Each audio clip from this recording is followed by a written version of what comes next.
Hello everyone, welcome to the new video from Study Buzz और मैं हूं अनुभव गुप्ता। तो यार, जैसे कि हमने आपको ऑलरेडी बताया था कि एनमैट एंड एनएमआईएमएस की नोटिफिकेशंस आ गई थी, उसके बाद इनकी रजिस्ट्रेशन भी शुरू हो गई थी। तो कुछ बच्चों के माइंड के अंदर डाउट आ रहा है कि सर हमें कैसे फॉर्म भरना है, क्या क्या इसका प्रोसेस है। तो आज की वीडियो आप सबके लिए एनमैट एंड एनएमआईएमएस के एस्पिरेंट्स के लिए कि किस तरीके से आपको इनका फॉर्म भरना है, क्या स्टेप बाय स्टेप प्रोसेस है, किन किन चीजों का आपको ध्यान रखना है, क्या क्या चीजें आपके पास होनी चाहिए। ये वीडियो एंड तक जरूर देखना और प्लीज जो जो चीजें मैं बताऊं वैसे ही भरना, कोई मिस्टेक्स मत करना। बिकॉज अगर आपने एक बार मिस्टेक कर दी और फी पे कर दी तो उसके बाद आप अपनी फी मिस्टेक को रेक्टिफाई नहीं कर सकते। तो प्लीज चलिए शुरू करते हैं। इससे पहले फ्रेंड्स हम स्टार्ट करें, I would like to request to please channel को सब्सक्राइब करके बेल आइकन जरूर प्रेस कर देना ताकि सारी इंपॉर्टेंट वीडियोस की नोटिफिकेशन आपको मिलती रहे। और आप हमारे साथ इंस्टाग्राम पे जरूर कनेक्ट हो जाना। हमारा इंस्टाग्राम हैंडल है studybuzz_education। हमारे फेसबुक ग्रुप का नाम है स्टडी बज़। एंड फ्रेंड्स, अगर आप एनमैट या स्नैप एग्जाम के लिए अपियर कर रहे हैं और आप अगर इसके क्रैश कोर्स में एनरोल करना चाहते हैं तो इसका क्रैश कोर्स हमने लॉन्च कर दिया है। इसके अंदर आपको मिलते हैं 100 आवर्स ऑफ वीडियोस, जो कि आपके पास ऑप्शन है, आप विंडोज पीसी के लिए भी ले सकते हो, एंड्रॉइड डिवाइस के लिए भी ले सकते हो। उसके अलावा आपको 3 इंटरेक्टिव ई बुक्स भी मिलती हैं प्रैक्टिस के लिए। इसके अलावा आपको टॉपिक वाइज टेस्ट मिलते हैं और 10 एनमैट के मॉक्स मिलते हैं, 12 स्नैप के मॉक्स मिलते हैं और उनका डिटेल्ड एनालिसिस एंड सॉल्यूशन मिलता है। अगर आपको इसके अंदर एनरोल करना है तो इसकी कंप्लीट डिटेल्स हमारी वेबसाइट के ऊपर अवेलेबल है www.studybuzz.co.in। लिंक नीचे डिस्क्रिप्शन बॉक्स के अंदर भी अवेलेबल है, आप वहां पे जाके एनरोल कर सकते हैं। तो फ्रेंड्स, इससे पहले आप एनमैट का फॉर्म भरना स्टार्ट करें तो आपको कुछ कुछ चीजें रख लेनी है अपने पास। और एनमैट का फॉर्म सबसे इजी है भरना, कुछ भी ज्यादा रिक्वायरमेंट नहीं है। आपको एक रीसेंट स्कैन्ड फोटोग्राफ चाहिए, जो कि मैंने आपको कैट फॉर्म फिलिंग के अंदर भी बताया था कि एक ऐसी फोटो खिंचवा लेना व्हाइट बैकग्राउंड के ऊपर प्रेफरेबली, जिसकी 25-30 कॉपीज करवा लेना, बिकॉज इन फ्यूचर आपको हर जगह ये फोटोग्राफ चाहिए होगी। उसके बाद 10-12 की मार्कशीट भी ये नहीं मांग रहे, सिर्फ आपको मार्कशीट ऑफ ग्रेजुएशन चाहिए। अगर आपकी खत्म हो गई है तो ही, अदरवाइज वो भी नहीं चाहिए। आपको डेबिट क्रेडिट कार्ड या नेट बैंकिंग चाहिए फॉर फी पेमेंट। इसके अलावा आपको स्कैन्ड कॉपी अपनी फोटोग्राफ की चाहिए होगी। तो आपको मैं बता देता हूं कि वो 6 मंथ से ज्यादा पुरानी नहीं होनी चाहिए, तो आप प्रेफरेबली आप जाके न्यू क्लिक करवा लीजिए। जेपीजी, पीएनजी या जिप फॉर्मेट के अंदर होनी चाहिए। उसके बाद लैंडस्केप या रोटेटेड पिक्चर नहीं होनी चाहिए, अगर है तो आप इसको प्लीज एडिट करके सीधा कर लीजिएगा या किसी साइबर कैफे से जाके करवा लीजिएगा। या तो व्हाइट या लाइट कलर बैकग्राउंड पे होना चाहिए, और आप कोशिश कीजिए कि व्हाइट पे ही हो, लाइट कलर की भी हम क्यों ही जाए उसके ऊपर। Eyes should be open and clearly visible होनी चाहिए। एंड टेस्ट टेकर जो फेस है वो क्लियरली डिस्टिंक्टली विजिबल होना चाहिए, स्ट्रेट होना चाहिए एट द सेंटर।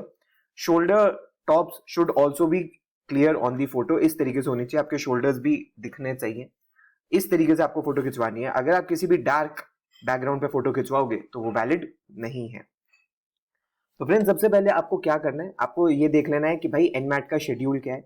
एनमैट का शेड्यूल आपको पता होना चाहिए कि भाई 1 अगस्त से शुरू हो गया है। रजिस्ट्रेशन जो लास्ट है वो 10 अक्टूबर से है। एनमैट कोई एक पर्टिकुलर दिन नहीं होता, विंडोज के अंदर होता है और आप अपनी कन्वीनियंस के अकॉर्डिंग एग्जाम को शेड्यूल कर सकते हो। तो जो इसकी विंडोज है वो 10 अक्टूबर से शुरू होगी और 19 दिसंबर तक वो चलेगी। जितना जल्दी आप फॉर्म भरोगे उतनी आपके पास प्रेफरेंस होगी अपनी पसंद की विंडो चूज करने की। जितना आप लेट भरोगे उतना आपको बाद की विंडो मिलती है, या आपकी प्रेफरेंस नहीं होगी।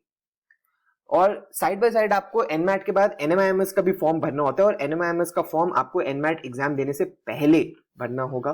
तो एप्लीकेशन जो स्टार्ट डेट है वो 1 अगस्त है, जो कि शुरू हो चुकी है। जो एंड डेट है वो 31 अक्टूबर है, और उसके बाद सेकेंड स्टेज होगा बाद में जब सिलेक्शन हो जाएगा बच्चों का।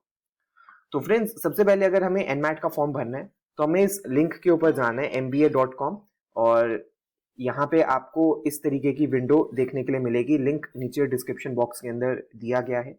यहाँ पे आपको रजिस्टर करना है, यानी कि आप सबसे पहले यहाँ पे अपनी बेसिक डिटेल्स डालोगे, जिसमें कि आपका नेम आएगा, आपका फर्स्ट नेम लास्ट नेम आएगा, उल्टा मत भर देना। आपका ईमेल एड्रेस आएगा, आपका मोबाइल नंबर आएगा, और ये आप कैप्चा डालोगे। उसके बेसिस पे आप सबमिट इसको कर दोगे। जब आप सबमिट कर दोगे तो आपको इस तरीके से देखने के लिए मिलेगा, thank you for your interest in registering for NMAT by GMAC exam, please check your inbox for an email received to activate your account. आपके पास एक ऐसी ईमेल आएगी फॉर एग्जाम्पल जैसे मैंने एक ये डमी अकाउंट बनाया था, तो आप देख सकते हो कि आपको एक ऐसी ईमेल आएगी। उसके बाद आपको क्या करना है कि आपको इस लिंक पे क्लिक करना है, और इस लिंक पे जब आप क्लिक करोगे तो आपका एनमैट का अकाउंट वेरीफाई हो जाएगा और वो एक्टिवेट हो जाएगा। अब जब आप इस लिंक पे क्लिक करोगे तो आपके सामने एक ऐसा पॉपअप आएगा। ये आपसे पूछ रहा है कि भाई कम्युनिकेशन प्रेफरेंस आपको किस तरीके से रखनी है। आप अपनी पसंद के अकॉर्डिंग यहाँ पे चूज कर सकते हो। आप चाहते हो आपको अपडेट्स मिले तो आप यस कर दो, आप चाहते हो नहीं मिलनी चाहिए तो नो कर दो। आप चाहते हो कि कॉलेजेस आपको कांटेक्ट करें फोन कॉल, टेक्स्ट कॉल, इन सब से, तो आप यस कीजिए। अगर आप चाहते हो आपको डिस्टर्ब ना करा जाए तो आप नो कीजिए, और इस तरीके से आप अपडेट अपनी प्रेफरेंस कर सकते हो। सबसे पहले आपको ऐसी विंडो देखने के लिए मिलेगी, एनमैट बाय जीमैट। ये NMAT by GMAT ID generate होगी तब जब आप फी पेमेंट कर दोगे, और फॉर्म सबमिटेड ऑन भी तभी आएगा। सबसे पहले आपको क्या करना है, आपको रजिस्टर नाउ के ऊपर क्लिक करना है। जब आप रजिस्टर नाउ के ऊपर क्लिक करोगे तो आपके सामने ऐसा फॉर्म ओपन हो जाएगा। यहाँ पे आपको अपनी पर्सनल इंफॉर्मेशन डालनी है, कोई भी गलती नहीं होनी चाहिए, छोटी सी छोटी भी। 4 बार इसको रीड कर लेना।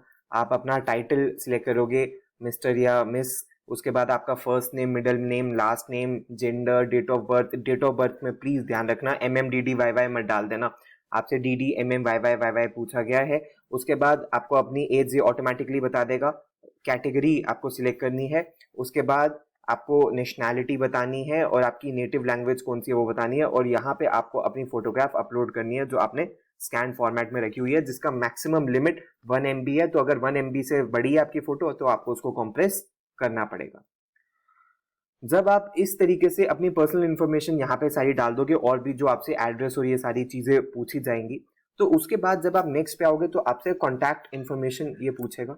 ये भी इजी है, मोबाइल नंबर ऑटोमेटिकली यहाँ पे लिखा आ जाएगा जो आपने रजिस्ट्रेशन के टाइम पे डाला था। यहाँ पे आपको एक ऑल्टरनेटिव नंबर डालना है, ऑल्टरनेट नंबर डालना है। आप किसी का भी डाल सकते हो, अपने पेरेंट्स का डाल सकते हो।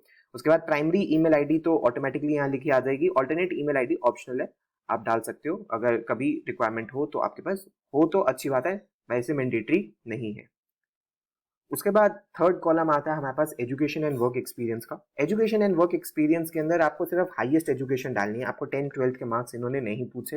हाईएस्ट एजुकेशन लेवल आपको डालना है कि आप ग्रेजुएशन के लिए अपीयरिंग हो या कंप्लीटेड है। ठीक है, आप ये लिखोगे कंप्लीटेड या अपीयरिंग हो। फिर आपसे कंट्री पूछेगा, स्टेट पूछेगा, सिटी पूछेगा, जो भी है। आपसे स्ट्रीम पूछेगा, आपसे मोड ऑफ परस्यूइंग पूछेगा कि रेगुलर था, डिस्टेंस से था। ग्रेजुएशन स्टेटस आपसे पूछेगा कि कंप्लीट हो गई है या नहीं हो गई है। इन केस आपकी कंप्लीट हो गई है तो आपको यहाँ पे डिटेल्स डालनी होंगी। आपको बताना है कि आपका CGPA था या परसेंटेज थी। ठीक है, जो भी था वो आपको यहाँ पे डालना होगा। इन केस आपकी ग्रेजुएशन खत्म नहीं हुई है तो वो भी यहाँ पे नहीं डालना होगा। कोई ऐसी प्रॉब्लम नहीं है तो बहुत सिंपल है, हो गई है तो डाल देना, नहीं हुई है तो बस यहाँ पे डाल देना कि अभी आप अपीयरिंग ही हो, अभी आपकी खत्म नहीं हुई है और आप आगे प्रोसीड कर सकते हो। नेक्स्ट बहुत इंपॉर्टेंट आता है स्कूल। नेक्स्ट आता है इसी के अंदर ही वर्क एक्सपीरियंस। तो अगर वर्क एक्सपीरियंस आपके पास है तो आप डालोगे, आपको वर्क एक्सपीरियंस डालना है as on July 1st 2022। Please मैं आपको बता दूं, रेलिवेंट वर्क एक्सपीरियंस डालिएगा जो कि आप बाद में जस्टिफाई कर सको। ऐसा वर्क एक्सपीरियंस मत डालिएगा जिसको आप बाद में जस्टिफाई ना कर सको। तो प्लीज आपके पास जिस चीज के रेलिवेंट डॉक्यूमेंट्स है उसी को ही आप इंक्लूड कीजिएगा।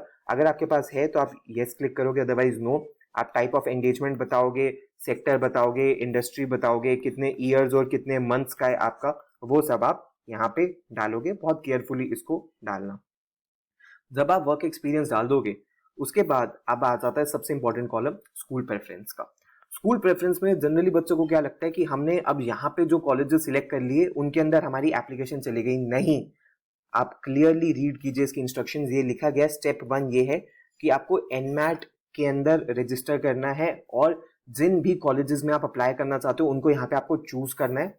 उसके बाद स्टेप 2 और बहुत इंपॉर्टेंट ये है कि आप जिस भी कॉलेज को यहाँ पे सिलेक्ट कर रहे हो उसकी आपको सेपरेट एप्लीकेशन भी भरनी पड़ेगी जब भी आएगी। अगर आप इन कॉलेजेस की सेपरेट एप्लीकेशन नहीं भरते तो ये कॉलेजेस आपको कंसिडर नहीं करेंगे।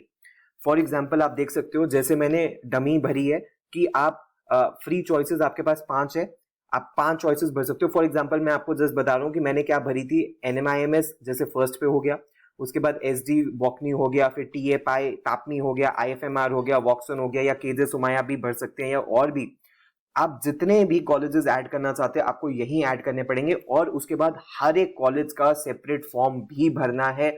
अगर आप सेपरेट फॉर्म नहीं भरते तो आप एलिजिबल नहीं होगे, उस कॉलेज के अंदर कंसिडर नहीं किया जाएगा। तो कौन कौन से कॉलेजेस हैं जो एनमैट का स्कोर एक्सेप्ट करते हैं, वो लिस्ट आपकी स्क्रीन के सामने, और वो आपको एनमैट की वेबसाइट के ऊपर भी मिल जाएगी। कुछ बच्चे सबसे ज्यादा कंफ्यूज हो जाते हैं एसपी जैन के बारे में। एसपी जैन का ये जो प्रोग्राम है ये सिर्फ एक पर्टिकुलर प्रोग्राम है विमेन के लिए, ये इनका जनरल एमबीए का प्रोग्राम नहीं है। जिस भी कॉलेज में आप अप्लाई करना चाहते हो प्लीज उसकी एलिजिबिलिटी और प्रोग्राम के बारे में पढ़ लीजिएगा ताकि आपको कंप्लीट इंफॉर्मेशन मिल सके। उसके बाद आपसे पूछेगा एडिशनल इन्फॉर्मेशन कि आपको एनमैट के बारे में कैसे पता लगा, तो आप कुछ भी सिलेक्ट कर सकते हो। आपका करंट बैकग्राउंड क्या है, अगर आपसे पूछेगा when do you plan to start your management program, तो अब आप 2023 में चूज स्टार्ट कर पाओगे, एंड दैट टू मई जून के अंदर शुरू होगा, तो आप उस तरीके से इसको सिलेक्ट कर देना, उससे कोई प्रॉब्लम नहीं होगी। ये आपसे पूछेगा कि अदर एग्जाम्स जिसके लिए आप अपियर करना चाहते हो, ये मैंडेटरी नहीं है, आप भरना चाहते हो तो भर सकते हो, या वो भी एग्जाम्स आपसे पूछा जिसके लिए आप पहले अपियर कर चुके हो, ये भी मैंडेटरी नहीं है। आप सिलेक्ट करना चाहते हो तो भी आपकी मर्जी है, नहीं सिलेक्ट करना चाहते तो भी आपकी मर्जी है। उसके बाद ये फाइनल आपसे डिक्लेरेशन पूछेंगे। आपको यहाँ पे आई एग्री पे सिलेक्ट करना है, आपका नेम यहाँ पे लिखा हुआ आ जाएगा, डेट यहाँ पे लिखी हुई आ जाएगी, और आपको फाइनल स्टेप पे जाना है जो कि है इनका पेमेंट का स्टेप। पेमेंट के स्टेप में यहाँ पे आपकी सारी डिटेल्स लिखी हुई आएंगी, इन डिटेल्स को थॉरली चेक कर लीजिएगा। अगर कोई भी मिस्टेक है तो अभी रेक्टिफाई कर लीजिएगा, बिकॉज एक बार जब आपने ये 3304 रुपीज की पेमेंट में कर दी उसके बाद आप अपनी डिटेल्स चेंज नहीं कर सकते। तो 2800 रुपीज एनमैट की फीस है, एंड 504 रुपीज इसके ऊपर टैक्सेस है, ये आपको पे करने हैं। जब आप पे कर दोगे तो यहाँ पे आपको लिखा आ जाएगा, आपकी एक आईडी आ जाएगी एनमैट आईडी, जो कि मैं पहले बता रहा था, एंड फॉर्म सबमिटेड ऑन यहाँ आ जाएगा। उसके बाद आपको क्या करना है, आपको शेड्यूल करना है अपना एग्जाम, यानी कि एनमैट आप अपनी पसंद से देते हो तो प्लीज पेमेंट करने के बाद 5-10 मिनट रुक जाना, क्योंकि अपडेट होने में टाइम लग जाता है। और उसके बाद बुक एग्जाम स्लॉट के अंदर जाके आपको अपनी पसंद के स्लॉट के अकॉर्डिंग इस एग्जाम को शेड्यूल कर लेना है। और यहाँ पे इन्होंने एक चीज ये भी बोली है कि आप ऑनलाइन प्रॉक्टर्ड एट होम के अंदर भी दे सकते हो। तो अगर आपके पास एक अच्छा इंटरनेट कनेक्शन है, आपका जो लैपटॉप है वो भी अच्छा है और आपका कैमरा है वो भी अच्छा है, तो आप ऑनलाइन भी दे सकते हो घर पे बैठ के, वो आपकी मर्जी है। और आपको इस तरीके से अपना एग्जाम शेड्यूल करना होगा। जब आप यहाँ पे अपना एग्जाम शेड्यूल कर लोगे, अब यहाँ पे एनमैट का काम खत्म हो जाता है। अब हमें सेपरेट फॉर्म भरना है NMIMS का। तो NMIMS के लिए हमें इस वेबसाइट के ऊपर विजिट करना है nmat.nmims.in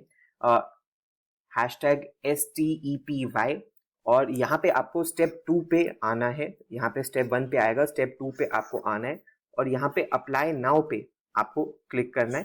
ठीक है, अप्लाई नाउ पे क्लिक करने से पहले प्लीज अपनी एलिजिबिलिटी सारे प्रोग्राम्स की और कैंपसेस की चेक कर लीजिएगा, क्योंकि ये आपकी रिस्पॉन्सिबिलिटी है देखना कि आप इस पर्टिकुलर प्रोग्राम के लिए एलिजिबल हो या नहीं हो। जब आप ये कर लो, अप्लाई नाउ पे करोगे, तो आपके सामने एक ऐसी विंडो ओपन होगी जो, अब यहाँ पे आपको क्या करना है, आपको एनमैट ने जो आईडी जनरेट करके दी थी फी पेमेंट के बाद, वो आपको डालनी है, और एनमैट का पासवर्ड रीसेट कर लेना, वो यहाँ पे आपको डालना है और लॉगिन करना है। और उसके बाद बहुत बेसिक सा फॉर्म है NMIMS का, आपको अपनी बेसिक डिटेल्स डालनी है, प्रोग्राम्स एंड कैंपसेस सिलेक्ट करने हैं, फी पेमेंट करनी है जो भी है इनकी, और बस हो गया। इसके अलावा और कुछ नहीं है, यहाँ पे कोई और लंबी चौड़ी डिटेल्स नहीं है। आपने जो एनमैट के अंदर अपनी डिटेल्स भरी थी वो ऑटोमेटिकली यहाँ पे इंपोर्ट कर लेगा, आपको कोई सेपरेट डिटेल्स भरने की जरूरत नहीं है। बस आपको campuses and colleges and program select करना है, and you are good to go.